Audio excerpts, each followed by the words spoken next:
Hello, this is a new video again.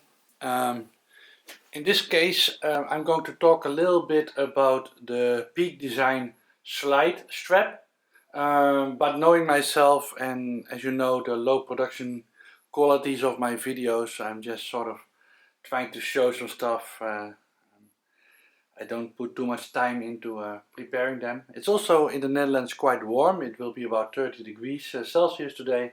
So there might be a little bit more noise than normally coming from the outside. So what I decided to do is sort of combine a few things that make sense to me. So that's why you are seeing a bag and not a strap at the moment. Because I think for me the Peakdesign strap is all about two things. Keeping it small for mirrorless cameras, right? So you don't want to have a massive strap. And also keeping it, I would say, without logos and stuff. I know that if you take the normal strap, so let's take the Sony one, but it's true for other brands. It has Sony on it, and people can see that you're running it out with the camera. And that's kind of the reason why the bag is there, because for me it all has to be fitting in the bag. That's thing one. So today I'm going to show you the Peakdesign slide lite and how I connect it up to the different parts, but it all still has to fit in the bag. So I figured it was good to show the bag first, and in a way this will probably be another 20 minutes again, like my videos tend up to become. But I'm going to talk a little bit showing what's in the bag, taking it out, but also showing some tripods and how I connect the strap up to the tripods and how the base plate works and stuff like that. So this is not really a review of the Peakdesign itself. There's many of them already online, but more how it fits with this camera in my situation with the bag and the way that I use it. So first the bag. So again, the same as with the strap. I don't want something which is small, and for me the limit is what I can take in the airplane as hand luggage. And weirdly enough, the best one that I found so far is I have many bags. I like Think Design, to be fair. Think Tank, sorry. I ended up with this Grumpler for now because it's kind of small. The only downside, it doesn't have any locking system, so I made some holes in there so they can lock it up here, there, and also on the top. Let me try to put it in the view. You can see that I made a small locking mechanism. But it does not yell camera back. That's important thing number one, the same as with the strap. So let me take the stuff out and show you kind of what's in there and why for me a small strap also is important in this whole context. So I just opened it up and hopefully you can see it. So let me turn it a bit. And you can already see the camera, in this case with the strap attached. Put it there for a second. I'll take some other parts out, like the lens. Not all of them, but a few. But you can see normally in my bag, let me also take the flash out because I want to show you that, because that also has a part that we are going to talk about. And you can see that I have about 6 lenses in here. So with the strap, but also with all the other parts, it has to fit, right? So I'm closing this one up because I don't need any parts from this anymore.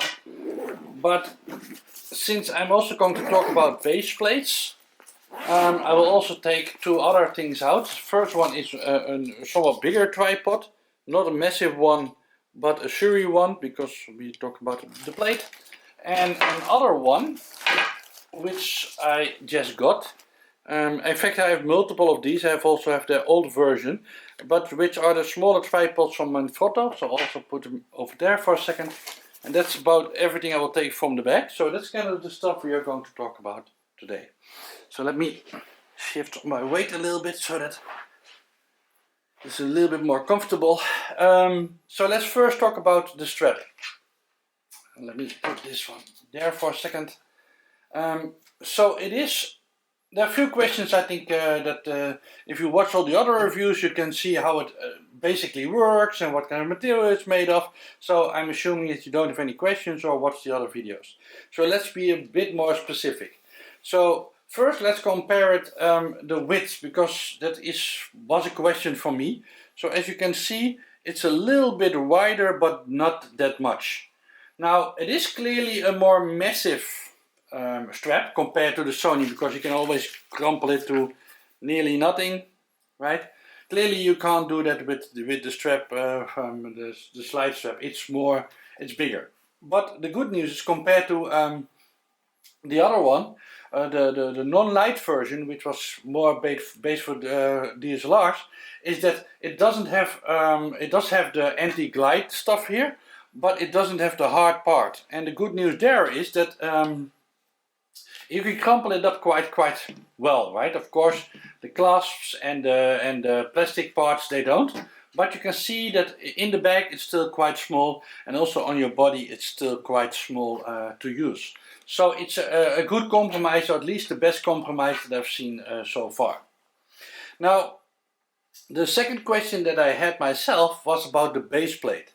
And let me take the strap off for a second, because it's easier to talk about the base plate like that. So put it on the side. So the base plate, there's two versions of it. So one of them I now have on the bigger lens. I'll show later why. And you can see that it's I think 3.7 by 3.7 or 3.8 centimeters. And my gut feeling was that it was too big, and I didn't want to have it stick out of the camera in front of here, right? So I wanted this to be flat, both visually and also because of the screen and all kinds of reasons. Now I won't put the base plate on there, but I think in general it's not that bad. What happened is that if you use the normal base plate, because this one you have to buy separately, and I think it's a little bit expensive compared to the whole kit, but that's what it is. Compared to other base plates, it's not too bad. So yeah, if you need one anyway, it's probably best that you do what I did: order a kit and the micro base plate separately, so that you have one extra anyway. So, but the problem with the normal one, so the one which is now on this lens over here, is that it did stick out a tiny bit. I would argue about 2 millimeters, 3 millimeters. So not that much, but it did stick out a bit. The biggest problem that you have there is that if you like to use the screen and flip it down, you can see now it kind of works perfectly. It does not really hit, and you can flip it down the whole angle that you want. And you can even probably pass it a bit, see, like this. So let me put it in the picture like this. And you can see that it does not block the angling. So with the normal base plate, so the slightly bigger one, it did. Because this one has a width of 2.9 centimeters, so 29 millimeters. Well, this one is a tiny bit bigger. Now it means that on average on each side it becomes like 3 or 4 millimeters thicker, and that would block. Also the same with the lens part, it was sticking out a bit more. So I think this is a better base plate to use on either a6000, a6300, or I would argue probably most of the mirrorless. I can see why they didn't do it, because one of their main product is a locking mechanism that you can put on your belt. I forgot the name, but in this case it only still slides like this. It doesn't slide like this. While this one you can do both ways. So I can understand that they want to protect a tiny bit their other product, and that's why they ship it with that one. I think personally for the light version of the slide, it's probably better that they will use or ship the micro plate. But well, I can understand where they're coming from. So that's about the base plate. It works quite well. One other thing I was wondering about was the locking mechanism, but I used the Surrey tripods, and it fits quite neatly, so that it also locks down. I think that's quite important, so that it can't really slide off, which is one of the problems that you might have with the Arca plate. So what else can I say about this part? The only question I had left, and it turned out I think it's a good solution. I have put 3 of them on there, of course, because you want to have it either in this position, but you also want to lock it down here. Now what I also did, because There's something weird going on, at least in my mind, that if I get distracted I might make a mistake which kind of defeats the purpose why you're having a strap. So if I can imagine when I'm readjusting the strap or putting it from here to here or putting the lens one on, that I actually would unclip one side, right? Oh, sorry, that's the wrong strap. So I would actually unclip one side and then let the camera sort of hang, and then it would of course drop down. So since I had enough of these anchors anyway, because I also ordered the strap, I will get back that, well, I guess now. I had 6 of them, so I decided, and no, it looks a bit weird, but I decided to put 2 of them over here. And the reason is, let me clip it back in. I think over time these will a little bit chill out, because they're a little bit tough now to put in. So either you have to get used to it, but you can see that I have one left. The reason why I did this is, at least for now, that I can also put this strap on. So this strap you can go, it's 20 bucks, and it comes again with 2 of these anchors, so it's not that bad of a deal. So I now put it on my arm, and you can sort of do this all the way around, and you can sort of clip it in again, so it's sort of there. I can imagine when I'm hanging over a boat or some edge that I want to make sure that I don't use the strap, so you remove the strap, but you want to be able to somehow hold it. A good example, I was in Venice, standing on one of the wooden bridges, and the best way to take a picture there, because the bridge kind of moves, is putting it on the railing of the bridge. Now, since you are doing long exposures, I don't want to have the strap on. That's one of the reasons why I wanted to be able to remove these, because the camera might move. But I do want to use a small tripod, so the ones like this, because they fit quite nicely on the wooden barrier of the bridge. But I don't want to leave it there for 30 seconds, somebody walking by or jumping on the bridge or whatever, and it would drop my camera. So I would like to have this strap on so that I can stand there and at least protect it, right? So what I did now is that I allow for it to first hook this one in, and then I can unhook this one. So I'm kind of always having it protected that way. I'm not sure if I will keep it this way, but for now that's the way I'm going to do it. Okay, let me think if there are many more questions about the strap itself that are not answered in the other reviews. I don't think so. I think these were the basic sort of questions. The weight, yes, it is a bit heavier, but not that heavy. I'm not totally convinced if we sort of plump it in, that these things, the irons don't somehow scratch up the lens or something. Yeah, well, I don't want to put all the lenses in their bags, it's too much work, so we will see what ends up there. My gut feeling is that I personally would have liked that these would also be of the plastic material. I understand that it looks cool, but I don't know. I can imagine that for me it would have been better if they made them of a strong polymer plastic or whatever, so they would not be able to scratch anything.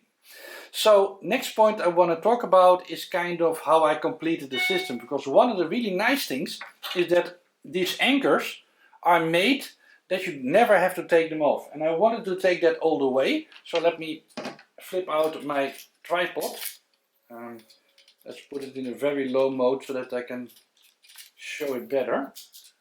I'm doing it off camera, so let's see if it's then still in the picture. Nope.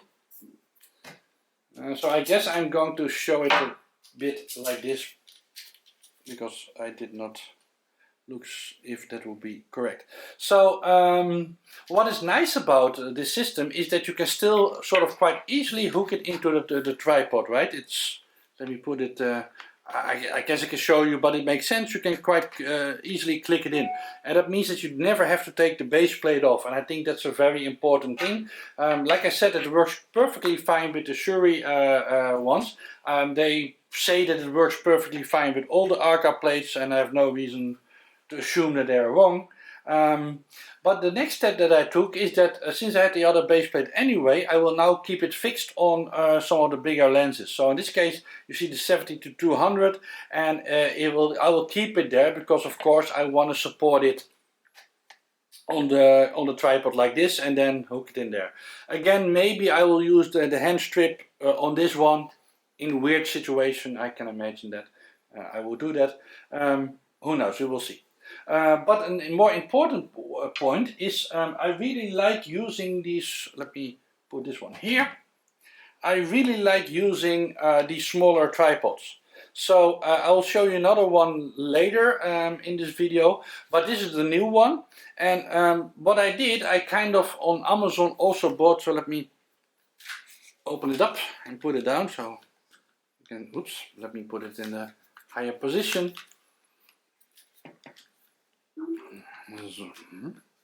So like this.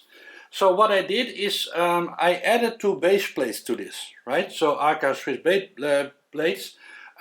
They were, I think, about $10 on eBay. There are different brands, there are different ones. The only thing I don't like about this one, but I couldn't find one, it doesn't have a locking mechanism. But you can see that they, let me turn it the normal way around.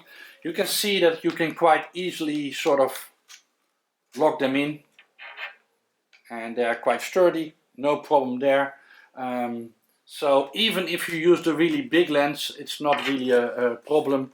And the nice thing about this monfrotto, so we're now jumping a little bit to the other part of the review, I guess, to talk a little bit about the monfrotto. You can of course now unhook these, right? That was the whole point why we started looking for a new strap and not having a name on there. So put this one there. You can now see that with the new monfrotto you can quite easily sort of move it around. The nice thing is that even on big lenses, this is a very good combination because you can, the new one you can sort of put in different modes.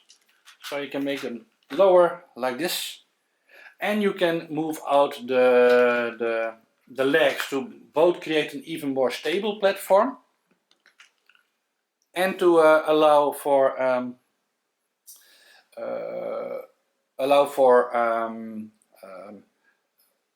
adjusting for the different legs. I just lost my monitor, so I guess the batteries are off on the monitor. I'm assuming the camera is still recording. If not, the last 10 minutes will be for nothing, but that's okay. So as you can see, this works quite nicely. I'm now sort of flying blind, so hopefully you can see this going on. So this also works with the bigger lenses, where I use the other plate. So let me just, to make it even worse, just put in the lens all by itself. I never tried that, and so I have to make sure that it locks correctly.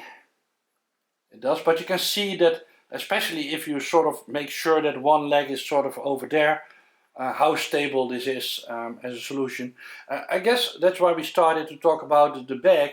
It's always a compromise. This will never, because you can see that it can move a little bit, it will never be the perfect tripod, it will never be the perfect strap, it will never be the perfect anything, because that's what we are doing. We are trying to find a compromise which works good enough for the situation, which is important for us, given the limitations that we want. In my case, making sure that it's small, that I can travel around.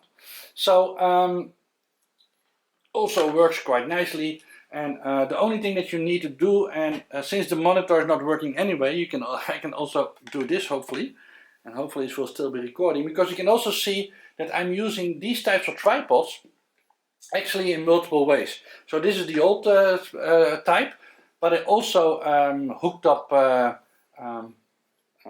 such a base plate, and I'm using a normal quick release, and I'm now using it for keeping my monitor the way that, so that I could watch what the hell I was doing, which we now lost. But you can see the smaller one is a bit smaller. So this one is about 20 euros, and the other one, so let me put this one down so that you can also see a quick compare, because I was actually, I wouldn't say shocked, but they say it is an evolution, And indeed there are a few really nice new features in here, no doubt about it, but it's also bigger. So this one's 20 euros and this one is 40 euros. Yeah, I kind of like the smallness of this one and the stability, and that you could quite easily hold it like this, right, if you're holding a camera. So it's a compromise, I think, with a new one. So anyway, last thing I want to show you is one of the flashes.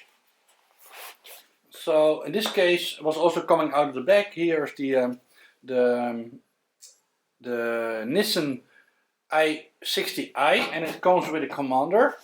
This doesn't come with a commander, but I bought a commander, and it comes with a little feed. So there's the commander, which you do on your camera so that it works wirelessly.